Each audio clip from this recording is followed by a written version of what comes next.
360 friends, நாம் இன்றைக்கி வந்து மைசூர் ரசம் செய்யலாம்.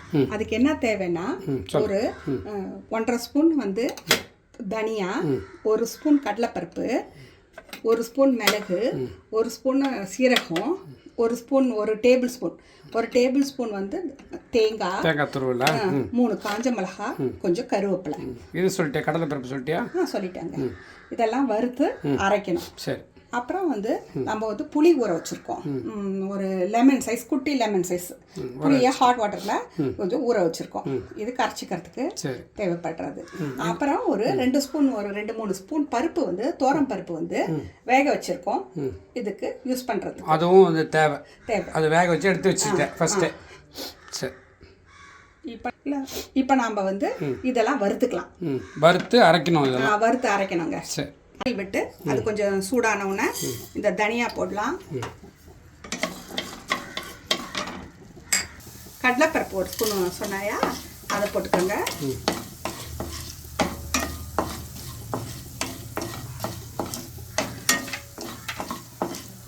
கடலைப்பருப்பு வறுத்துட்டே இருக்கும்போது 1 ஸ்பூன் மிளகை போட்டுக்கோங்க. ஒரு 3 காஞ்ச மிளகாய் போட்டுக்கோங்க. கருவேப்பிலை கொஞ்சம் போட்டுக்கோங்க.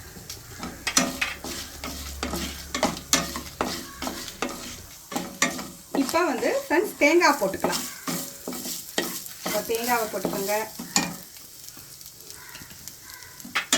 லாஸ்ட்டாக இந்த சீரகத்தையும் போட்டுக்கலாம். இது நல்லா வறுத்தாச்சு. நம்ம ஆறின உடனே கொஞ்சம் தண்ணி விட்டு நைஸாக அரைச்சிட்டு வந்து வச்சிடணும். இதை அவ்வளோதானா? இது முடிஞ்சு. இப்போ நம்ம அந்த புளியை இது பண்ணி வச்சுருக்கோம்ல, ஊற வச்சுருக்கோம்ல, அதை கரைச்சி விட்டுக்கிட்டோம். சரி.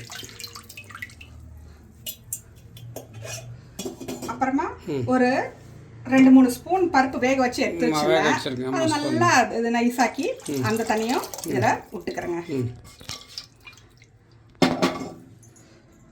அப்புறம் ஒரு 3 இது மாதிரி குட்டி தக்காளி, 2 தக்காளி, பெரிய தக்காளி இருந்தால் 2 போதும், குட்டி தக்காளியாக இருந்தால் ஒரு 3 தக்காளி அதில் இது பண்ணி விட்டுக்கோங்க. நல்லா ஸ்மாஷ் பண்ணி விட்டுக்கோங்க. அது நல்லா கரைச்சி விட்டுக்கோங்க. கையால் நல்லா கரைச்சி விட்டுக்கோங்க. கொஞ்சம் கருவேப்பிலை, கொஞ்சம் கொத்தமல்லி. இதெல்லாம் அடுப்பு பற்ற வைக்காதே சரியா? பற்ற வச்சு சரி. இல்லை பற்ற வைக்காமல் இதெல்லாம் ரெடி பண்ணணும். அப்புறம் சாம்பார் மிளகாய் பொடி ஒரு 1/2 ஸ்பூன்.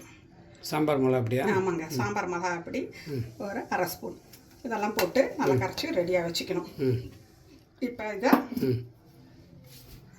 இப்போ ஒரு டேபிள் ஸ்பூன் உப்பு போட்டுக்கலாங்க. உப்பு போட்டு இதை லைட்டாக கொதிக்க விடலாம். இப்போ அடுப்பு பற்ற வச்சு அதை கொதிக்க விடுங்க. லைட்டாக சுடட்டும். அந்த அரைச்சதை அந்த விழுதை வந்து இதில் போட்டுக்கலாங்க. இந்த இது கொஞ்சம் நல்லா இப்போ சூடாக வந்து கொதிச்சுட்டு வந்து இன்னும் கொஞ்சம் நேரம் கழிச்சு நொர கட்டி வரும்போது இறக்கிட வேண்டியது தான். இந்த விழுதும் இதில் போட்டுடலாம். கொஞ்சோண்டு அந்த மிக்சியை கழுவி அந்த தண்ணியும் அதில் விட்டுக்கலாம்.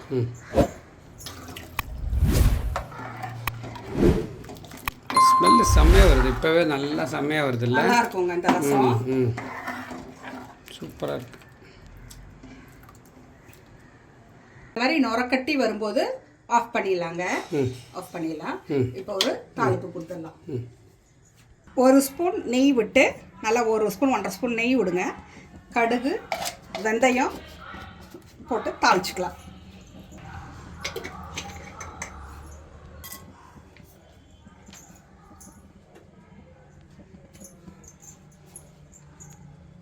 கடுகு, வெந்தயம், நல்லா பெருங்காயத்தூள் நல்லா போட்டுக்கோங்க.